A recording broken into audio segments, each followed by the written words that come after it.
Alors là, je vais vous faire une révélation initiatique. Elle n'est pas de moi, elle est, je crois, d'un livre de France Mardon. Il vaut mieux pécher qu'être frustré. Alors là, pour ceux qui ne sont pas au courant, c'est initiatique, hein. Bonjour Serge, bonjour à tous les internautes, bienvenue dans ce nouveau podcast. Bonjour à tout le monde, bonjour Rémi. Comment gérer la frustration? Le mieux, c'est de ne pas avoir de frustration. Alors là, je vais vous faire une révélation initiatique. Elle n'est pas de moi, elle est, je crois, d'un livre de France Mardon. Il vaut mieux pécher qu'être frustré. Alors là, pour ceux qui ne sont pas au courant, c'est initiatique, hein. C'est une révélation. Donc certains vont dire, mais c'est pas possible. Il vaut mieux pécher qu'être frustré. Pourquoi? La frustration, comment voulez-vous qu'on vous la pardonne? Tandis que le péché, on vous le pardonnera. Vous comprenez? La frustration va vous ronger. Tandis que le péché, quand vous l'avez fait, vous prenez conscience que c'est pas bien, vous prenez conscience que c'est pas bien et karmiquement, vous êtes libéré. Bien sûr, vous n'allez pas tuer votre voisin en disant, ça y est, j'ai tué, mais je le regrette. Non, même pas. Ou vous êtes frustré, il faut vous en libérer. Et si ça passe par le péché, libérez-vous-en. Mais n'allez pas non plus quitter votre femme et vos 5 enfants, ou vos 3 enfants. Regarde ça, si c'est joli. C'est la panthère de quartier, tu vois? Ah oui. Ouais, elle est bien, hein? Ouais. Bien. Tu sais pas qui me l'a offert? Non. C'est un type super bien, c'est moi. Ouais. Il doit bien t'aimer.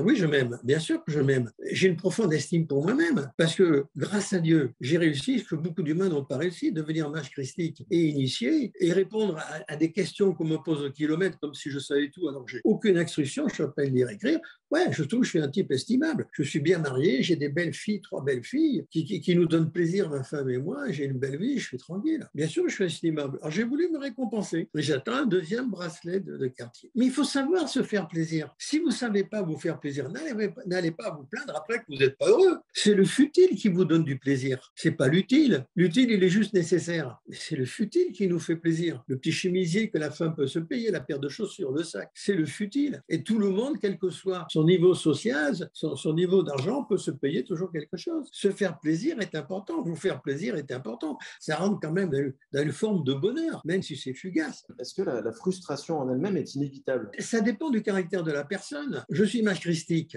Si je cherche à deviner, à trouver dans l'invisible les numéros de l'auto de la semaine, le karma va sûrement réagir assez brutalement. Donc, je pourrais dire je suis frustré de ne pas toucher le loto, mais je ne suis pas frustré du tout de ne pas toucher le loto. Je dirais que la frustration, ça dépend de l'état dans lequel vous êtes en ce moment. Si vous n'avez pas réussi votre vie, si vous n'êtes pas marié, bien marié, je veux dire, et que vous n'avez pas des enfants qui réussissent, etc., si vous ne connaissez pas l'absence de problèmes économiques, c'est-à-dire gagner plus que ce que vous dépensez, c'est sûr et certain que vous êtes dans les frustrations, ce qui n'est pas mon cas. Donc, voyez comment vous pouvez régler une par une vos frustrations, comment vous pouvez en sortir, mais une par une. Si vous avez créé un problème, c'est que la solution est en vous d'en trouver la solution. Vous avez été assez fort pour créer un problème, vous êtes assez fort pour créer la solution. Mais il ne faut pas rester avec les frustrations. Et les frustrations, c'est comme on avait un boulet au pied, tu vois, un boulet de 5 kilos au pied. Ben voilà, non, c'est pas bon. Est-ce que les personnes frustrées, ce sont aussi des personnes qui ont tendance à voir le verre à moitié vide? Question de perception. Je ne sais pas s'il y a une relation directe entre le pessimisme et la frustration. Il faudrait demander à des psychiatres ou à des psychologues. Je ne sais pas du tout. On peut être frustré et rester optimiste. Mais bon, j'ai pas ça, ça me manque et tout. En fait, tout, je crois à la vie, je suis bien. Certains pensent que la frustration est nécessaire au développement de l'enfant, à qui on dit toujours non tout le temps dans le cadre de son éducation. Et qu'en penses-tu? Comme je ne suis pas psychologue et je ne m'occupe pas d'enfants, non, je